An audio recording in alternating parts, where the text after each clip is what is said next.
And thank you. Let's bring in Philip Yun now.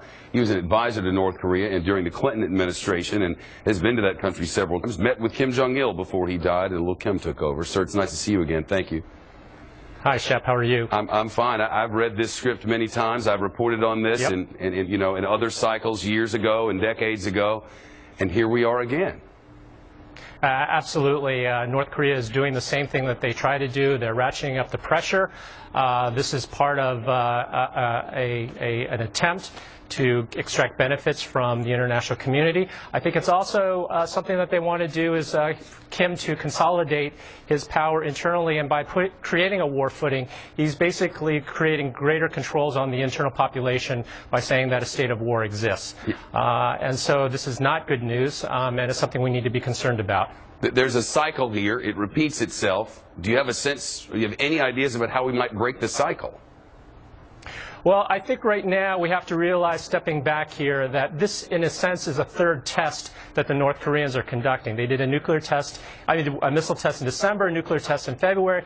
This is a test of international resolve. We've got new governments in China, Japan, South Korea, a new security team in the United States.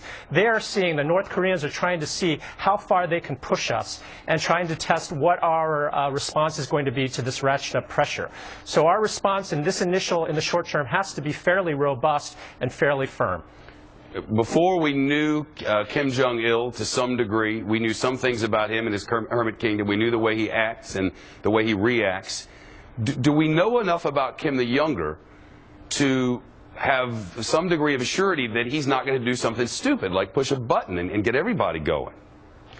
Well, I think the one thing that you can say is that North Koreans are not irrational, they're not suicidal, so if they do something that is provocative and, make good on some of their threats, they know that they would cease to exist. Now, that being said, this guy is relatively young, and there's for miscalculation. And this is what the problem is right now. I think, we have to realize that despite these threats, North Korea does not have the capability of making good on these threats. However, with all the stepped-up rhetoric and the activity, there's a chance for miscalculation. And if that happens, then we could spin out of control and quickly generate into a shooting war. With history as our guide, there's news from the future, and that news is we give them aid and we talk to them. We shall see.